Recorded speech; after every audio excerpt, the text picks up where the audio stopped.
अस्सलाम वालेकुम नाज़रीन, दादू इशू न्यूज़ बुलेटिन में अवांखे भली कार नाज़रीन अवांखे ते ब्रेकिंग न्यूज़ ॾींदा हलूं त एंटी करप्शन दादू जो म्यूनिसिपल कमेटी ते छापो लॻो आहे। एंटी करप्शन टीम सिविल जज जुडिशनल मजिस्ट्रेट सां गॾु म्यूनिसिपल कमेटी ते छापो हयो आहे। हिते अवांखे ब्रेकिंग न्यूज़ ॾींदा हलूं त एंटी करप्शन दादू जो म्यूनिसिपल कमेटी ते छापो लॻो आहे। एंटी करप्शन टीम सिविल जज जुडिशनल मजिस्ट्रेट सां गॾु म्यूनिसिपल कमेटी ते छापो हयो आहे। इन सिलसिले में अधिक मालूमात लाए असांजो ब्यूरो चीफ राजा अल्ताफ हुते मौजूद है, उनका मालूमात वठंदासीं। राजा अल्ताफ, अवां ॿुधायो एंटी करप्शन म्यूनिसिपल कमेटी ते छापो हयो आहे, वधिक छा तफ़सील आहे? जी बिल्कुल नंदर, मां तव्हांखे ॿुधाईंदो आहियां त अॼु एंटी करप्शन टीम जेके आहे जुडिशल मजिस्ट्रेट शाह जी अगवानी में जेको आहे छापो हयो आहे।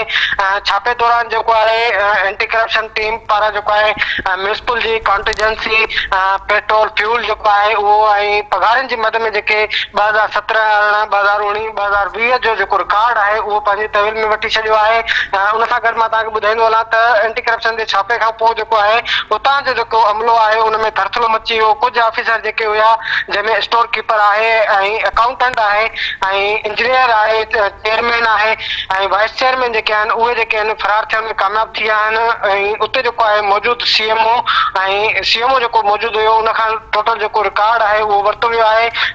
अकाउंटेंट ऑफिस में जेको क्लार्क आहे उन जे न हुजण जे करे जेको ऑफिस में पियल रिकॉर्ड जो जेको चाबियूं हुयूं उहे न हुजण जे करे ऑफिस जा जेके अलमारी जा ताला भङा विया आहिनि। ताला भञी जेको टोटल रिकॉर्ड आहे उहो एंटी करप्शन पंहिंजी तहवील में वरितो आहे।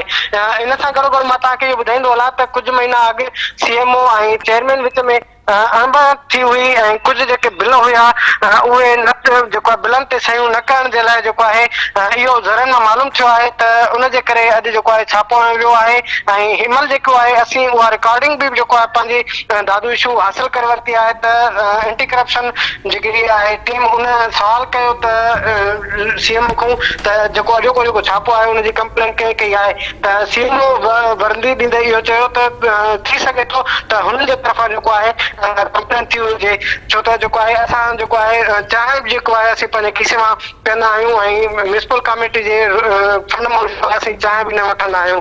त इहा शइ साम्हूं नज़र में आई आहे त चेयरमैन ऐं सीएमओ विच में हलंदड़ जेको तकरार आहे ऐं उनजो ई जेको आहे सबबु आहे जो एंटी करप्शन जेको आहे छापो हयो आहे। छापे दौरान मां तव्हांखे इहो ॿुधाईंदो हलां त 2017 खां 2020 जो जेको रिकॉर्ड आहे उहो एंटी करप्शन टीम पंहिंजे तहवील में वठी अञा उते मौजूदु आहे। म्यूनिसिपल कमेटी ऑफिस में वधीक जेको रिकॉर्ड आहे उहो अञा चेक कयो पियो वञे। जी मंज़ूर, वॾी महिरबानी राजा अल्ताफ अब्बासी जी। नाज़रीन, असांजा ब्यूरो चीफ राजा अल्ताफ हुया जिन तफ़सील ॾिना। नाज़रीन, ते अवांखे ब्रेकिंग न्यूज़ ॾींदा हलूं। एंटी करप्शन दादू जो म्यूनिसिपल कमेटी ते छापो लॻो आहे। एंटी करप्शन टीम सिविल जज जुडिशनल मजिस्ट्रेट सां गॾु म्यूनिसिपल कमेटी ते छापो हयो आहे।